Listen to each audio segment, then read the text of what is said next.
प्यारो प्यारो गिरिराज को गोधन समाज।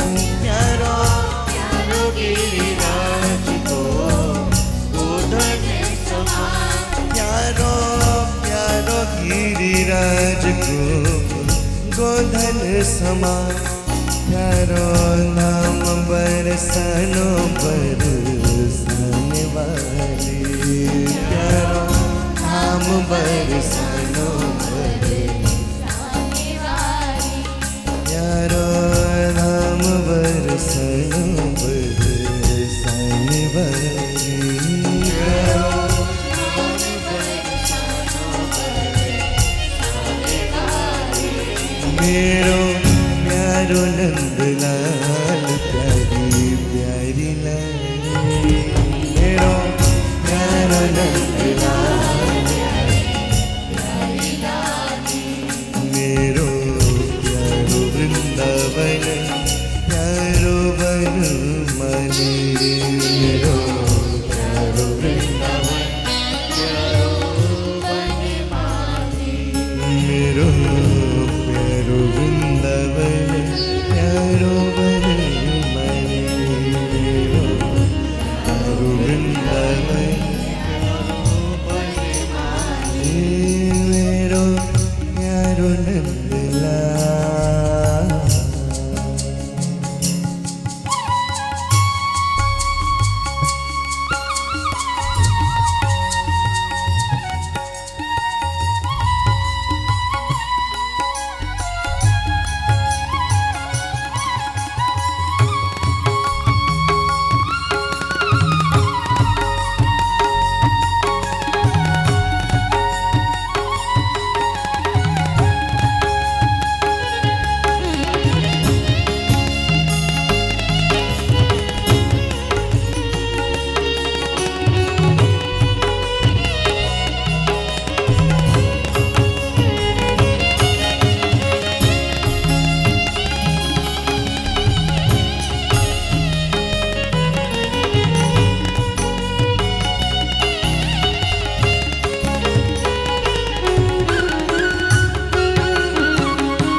राधा कुंड रसवारो जहाँ रसन पसारो।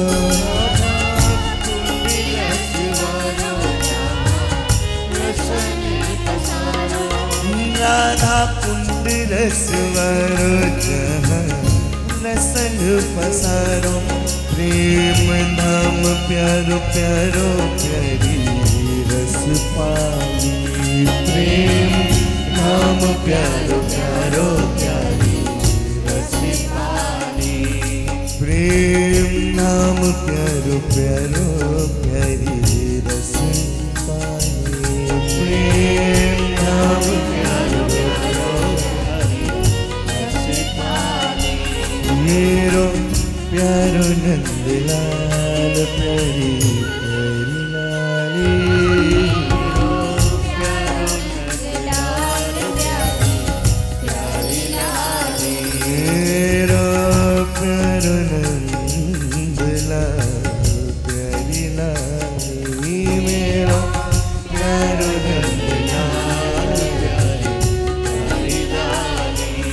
मेरो प्यारो वृंदावन प्यारो वनमाली।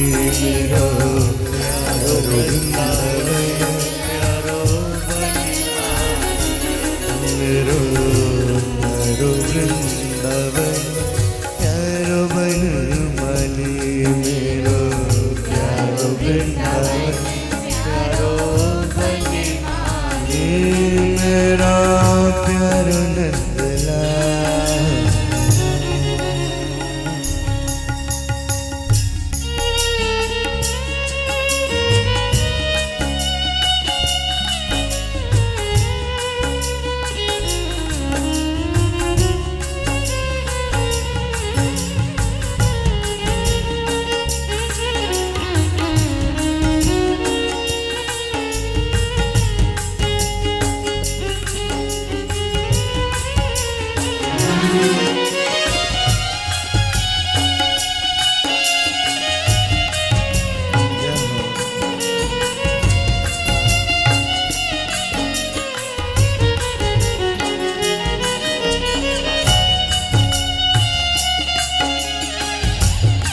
रास सरस प्रकाश प्यारो प्यारो मधुमास प्यारो प्यारो मधुमास रास सरस प्रकाश प्यारो हास परिहास प्यारी प्यारी गाली प्यारो हास परिहास प्यारी प्यारी गाली प्यारो हास परिहास प्यारी प्यारी गाली प्यारो हास परिहास प्यारी प्यारी गाली मेरो प्यारो नंदलाल प्यारी प्यारी लाली मेरो प्यारो नंदलाल प्यारी प्यारी लाली मेरो प्यारो नंदलाल प्यारी लाली प्यारो नंदलाल प्यारी लाली मेरो प्यारो वृंदावन प्यारो वनमाली मेरो प्यारो वृंदावन मेरो प्यारो वृंदावन प्यारो वनमाली मेरो प्यारो वृंदावन प्यारो मेरो प्यारो नंदलाल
भक्तन समाज रस राज जहाँ राज प्यारो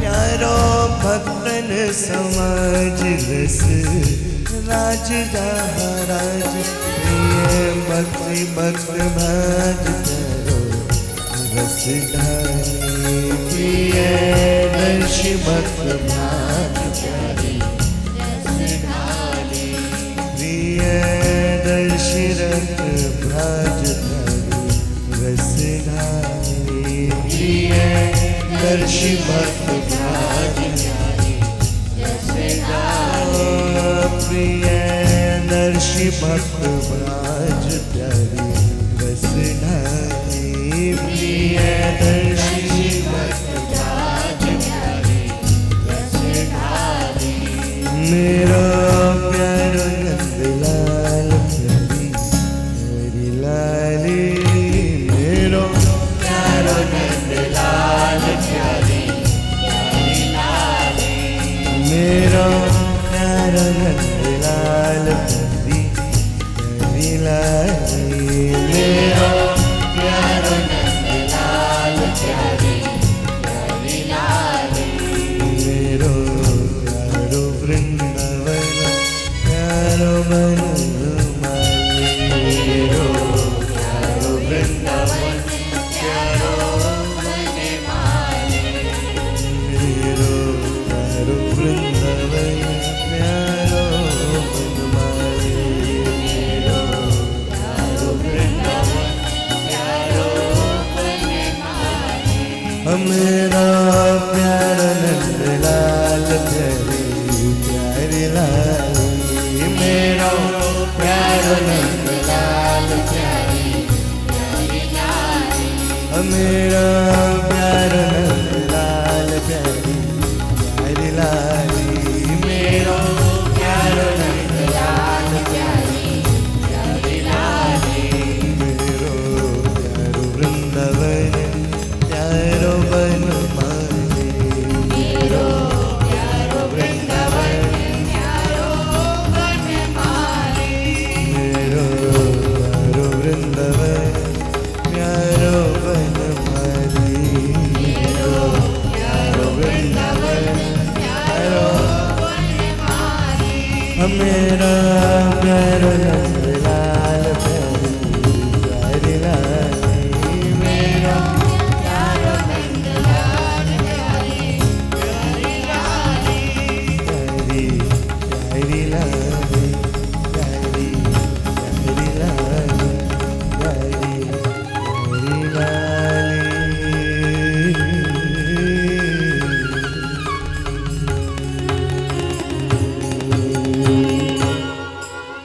वृंदावन बिहारी लाल की, युगल सरकार की जय, लाडली लाल की जय, अलवेली सरकार प्रिया प्रीतम लाल की जय, श्री नर्मदेश्वर महादेव की जय, गिरिराज धरणी की जय, यमुने महारानी की जय, रजरानी की जय, लतान पतान की जय, पशु पंछी की जय, रसिक समाज की जय, संत समाज की जय, गुरु गोविंद की जय, जगत गुरु श्री प्रियदर्शी जी महाराज की जय, जगन माता श्री प्रियदर्शनी जी की जय, अपने अपने सदगुरुदेव भगवान की जय, श्री चैतन्य महाप्रभु की जय, श्री नित्यानंद महाप्रभु की जय, श्री गौर परिकरण की जय, श्री श्री चैतन्य चरितामृत वर्षा की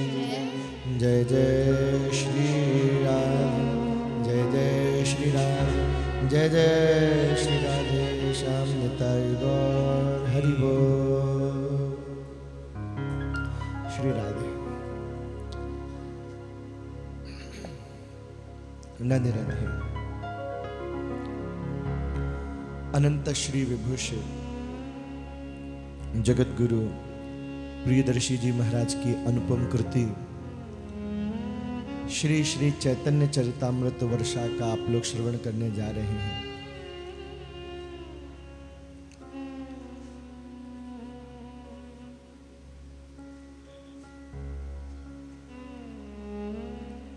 यहाँ चैतन्य रूपी अमृत की वर्षा हो रही है चैतन्य चरितामृत के माध्यम से।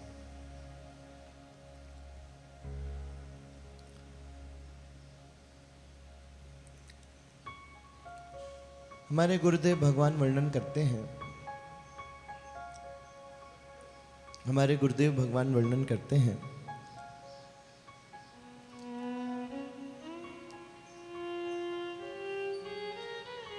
कि जीवन में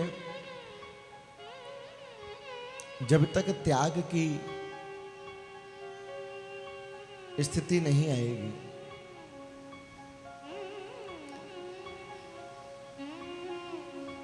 तब तक कार्य नहीं बनेगा।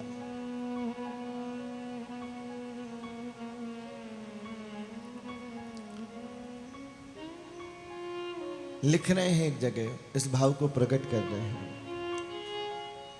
कि त्याग की महानता क्या है, क्यों त्याग महान क्यों है।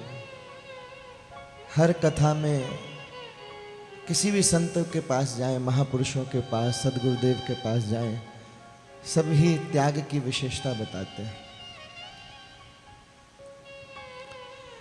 कह रहे हैं त्याग सकल सुख खान अरु, त्याग सकल सुख खान अरु, त्याग संत पहचान। इतना ही नहीं, और त्याग ही सो भगवान मिले, यासों त्याग महान।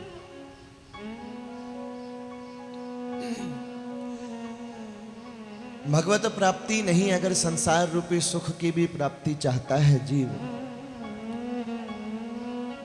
संसार में रह के अगर जो भी संसार का क्षणिक सुख है, नश्वर सुख है, मिथ्या सुख है, अगर उस क्षणिक सुख की भी प्राप्ति जीव करना चाहता है तो संसार में रहते हुए भी उसको त्याग को अपने जीवन में उतारना पड़ेगा। त्याग सकल सुख खान रू, समझे भैया? बिना त्याग से काम नहीं बनेगा। त्याग सकल सुख खान रू, और त्याग संत पहचान।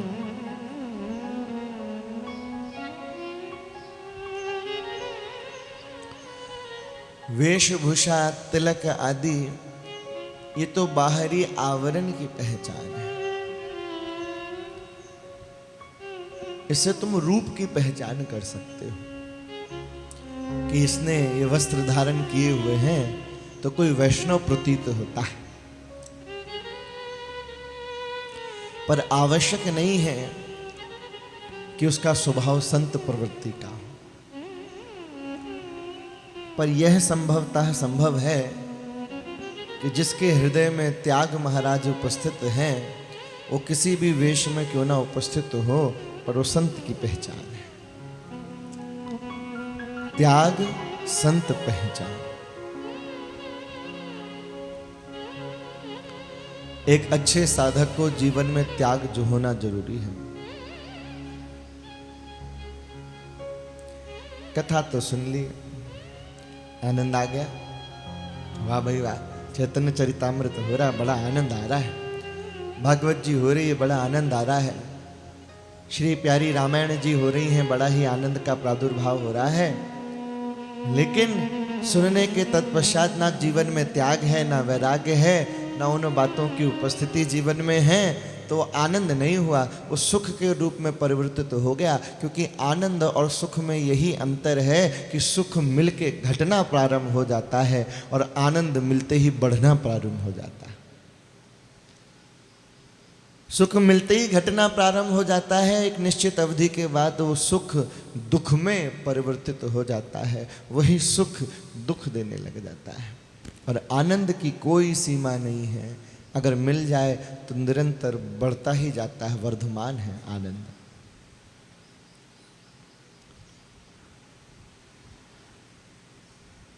तो त्याग जरूरी है। महाप्रभु जी के जीवन में कल गया धाम गए, संत मिलन हुआ। संत मिलन का परिणाम त्याग ही है। देखो ऐसे समझे, एक आदमी है, उसके पास करोड़ रुपया है।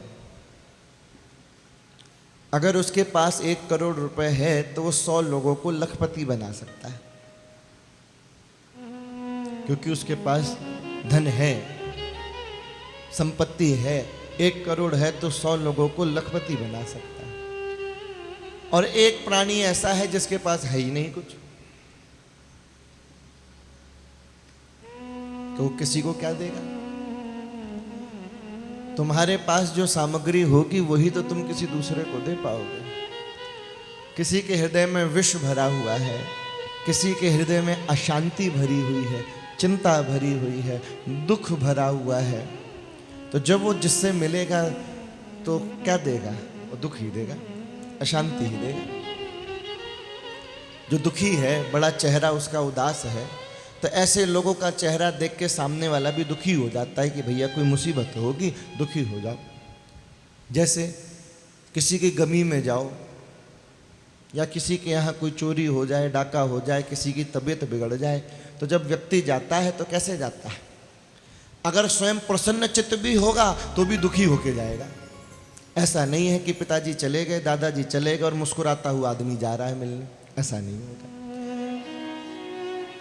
जरूरी नहीं है कि जो होने जा रहा है वो भी दुखी हो सकता है वो परमानंद में हो, आनंद की स्थिति में हो, सुख की स्थिति में हो, लेकिन वो ऐसे स्थान पे जा रहा है जहाँ समस्त लोग दुखी हैं, तो उसे भी दुख का आवरण ओढ़ना पड़ता है और दुखी होके जाना पड़ता है।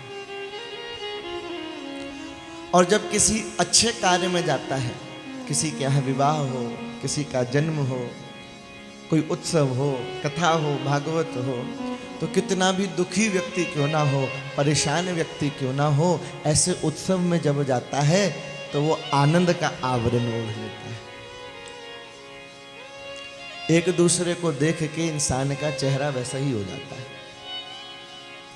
दुखियों को देखेगा तो वो भी उदास हो जाएगा कि लगता है कुछ गंभीर विषय है, और मुस्कुरा रहे हो सब, भले उसे ना हंसी आ रही हो तो एक दूसरे को देख के ही हंस लेगा कि हंसने की बात होगी, महाराज सब हंस रहे, मैं ही नहीं हंस रहा तो हंस लो, भली ना समझ में आए। देखा देखी की दुनिया है। एक आदमी भैया यात्रा पे गया, अकस्मात उसका कुछ एक्सीडेंट हो गया, तो उसकी जो नाक है वो कट गई। अब एक नाक तो ऐसे कट गई, और नाक कट जाना बड़ी इज्जत का सवाल है भाई, नाक कट गई। अब बाकी चीजें कुछ हो, चोट लगे तो आदमी ढक ले, छुपा ले, अब नाक कटे तो कैसे छुपाए? ये तो आदमी की शान है, ऊंची करके रखता। अब कट गई, गांव वापस आया, अब जो देखे सो यही पूछे, क्यों भैया तुमने नाक कहाँ कटवा ली? उसको बड़ा वो लगे, यार क्या बताऊं, तो बड़ा होशियार आदमी था, बोला यार कटी नहीं है कटवाई है। बोले कटी नहीं कटवाई है? बोले हाँ। क्या मतलब? अरे बोले जब नित्य प्रातः काल में स्नान करके साधना में बैठता था, आंख बंद करके ठाकुर का ध्यान करता था, तो ये सुसरी नाक बीच में आ जाती थी। इस नाक के कारण मेरा ध्यान नहीं हो पाता था। तो एक दिन मैंने कहा दाढ़ी नाक ही काट डालो, और जिस दिन से मैंने नाक काटी वह दिन से ऐसो दर्शन होवे महाराज, कहा बताऊं। आंखें खोलन के बाद भी वही झांकी झिकती रहे। बोले अच्छा यार, नाक काटने कितने गुण? बोले हाँ, तू काट के देख ले। बोले क्या बात कर रहा है? बोले सच्ची कर रहा हूँ, आजा कटवाता हूँ तेरी। उसको भी पकड़ के ले गए, उसकी भी नाक कटवा दी। और ध्यान करने बैठे, ध्यान का नाक से क्या लेना देना? अब एक से भले बोले यार तूने तो कटवाई सो कटवाई, मेरी और कटवा दी तूने नाक। उसने सोचा ध्यान लगाया, पर ध्यान तो होवे नहीं। उसको लगे यार ये बड़ा भक्त मालूम पड़ता, इसको हो रहे, मुझे नहीं हो रहे। उसने पूछा क्यों भाई तेरे को हो रहे? बोले हाँ महाराज बहुत सुंदर दर्शन हो रहे हैं। अब वो दोनों जहां भी जाएं दोनों साथ में ही जाएं। समाज के बाकी लोग पूछे भैया तुम दोनों ने नाक को क्या हो गया? बोले हो कुछ नहीं है, कटवा ली। क्यों कटवा ली? बोले साधना में दर्शन अच्छे होते हैं। बोले कैसे? बोले तुम भी कटवा के देखो। तो धीरे धीरे करते भैया पूरे गांव के सभी लोगों की नाक कटवा दी। नक्कटा संप्रदाय हो गया। बोलो नक्कटा संप्रदाय की। ये हमारे श्रोता महाराज है, जिनकी जय बुलवा दो उनकी बोल, और जिनकी बोलनी उनकी नहीं बोलेगी। सारा समाज ही नक्कटा हो गया। लेकिन कहने का तात्पर्य यह है, देखा देखी वाला हाल है यहाँ। जो जैसा करे तो सामने वाला भी उसी रंग में रंग जाता है।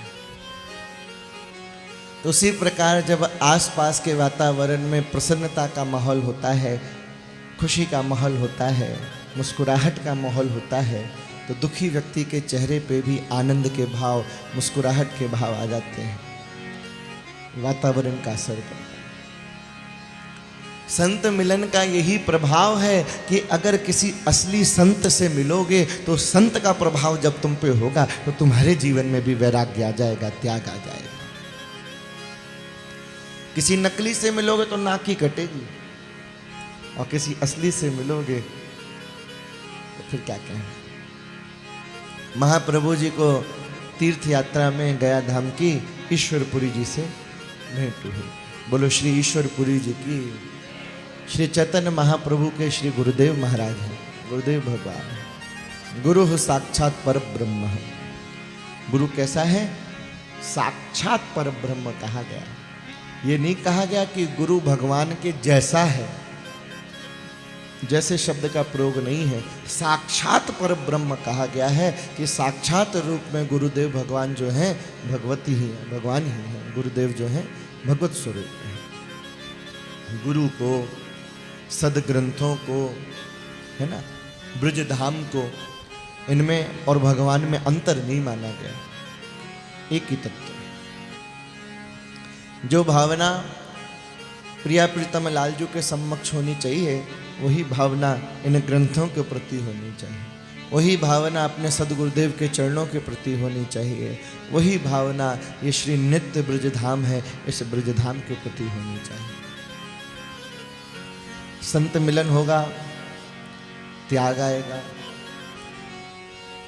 ईश्वरपुरी जी तो मंत्र दीक्षा दे दी, गोपी जन्म वल्लभाय नमः, दशाक्षर मंत्र दिया महाप्रभु जी को। महाप्रभु जी सुनते ही मूर्छित हो गए।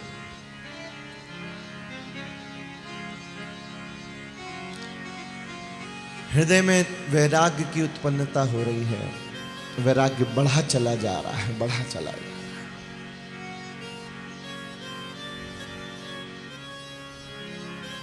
और हमारा वैराग्य जो है, हम इतने बड़े वैरागी हैं कि हमारा वैराग्य वैराग्य से हो गया।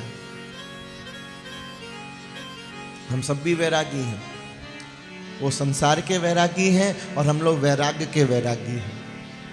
ये गलती से आ ना जाए दारा, ये जो वैराग्य है जीवन में ना आ जाए। खैर, महाप्रभु जी रात्रि में उठ के वृंदावन की ओर भागे। दिव्य वाणी उनको सुनाई दी, कह रहे चैतन्य तुम थोड़ा धैर्य रखो, धैर्य धरो, नवद्वीप चली, कृष्ण प्रेम को दान, करो समय पर आइयो, मम बानी सच मान। तुम चिंता मत करो, अभी तुम धैर्य को धारण करो, धीरज धारण करो, नवद्वीप जाओ और वहां जाके श्री कृष्ण प्रेम रस का दान करो। सही समय आने पे तुम्हें अवश्य वृंदावन के दर्शन होंगे, ब्रजधाम के दर्शन होंगे। ऐसा सुन के महाप्रभु जी लौट आए। भगवान जब धराधाम पे अवतरित होते हैं तो भगवान के द्वारा किए गए किसी भी प्रकार के क्रियाकलाप जो हैं वो उनकी लीला कहलाती है। क्या कहलाती है? लीला कहलाती है। जो लीला है, लीला के क्रम में ही ये सारे प्रकार होते हैं। क्यों? क्योंकि इन लीला के माध्यम से भविष्य में आने वाले साधकों को, वर्तमान में आसपास के साधकों को, जीवों के ऊपर कृपा करनी है और उनके लिए एक उदाहरण प्रस्तुत करना है। इसलिए भगवान होते हुए भी आकाशवाणी की आवश्यकता पड़ती है। भगवान होते हुए भी लीला पात्रों की आवश्यकता पड़ती है। भगवान तो हर प्रकार से सक्षम है कि अकेले ही सब कुछ कर लें, लेकिन लीला अकेले नहीं हो सकती। लीला में तो लीला पात्रों की आवश्यकता होती है, जिससे कि दूसरों को प्रेरणा मिल सके और अधिक रस मिल सके। इसलिए पूर्ण परात्पर ब्रह्म जो है वो दो रूपों में प्रकट होकर श्री राधा और माधव के रूप में प्रकट होता है, जिससे अपने भक्तों को रस पिला सके। इसलिए वो एक ब्रह्म जो है वो दो रूप में प्रकट हो जाता है। एक राधा बन जाती है, एक श्री कृष्ण बन जाते हैं। दोनों में रत्ती भर भी कुछ अंतर नहीं है, ना रूप में ना गुण में, किसी प्रकार में। इसलिए भक्तजन कहते हैं कि एक सांवरे रंग के हो गए, एक गोरे रंग की हो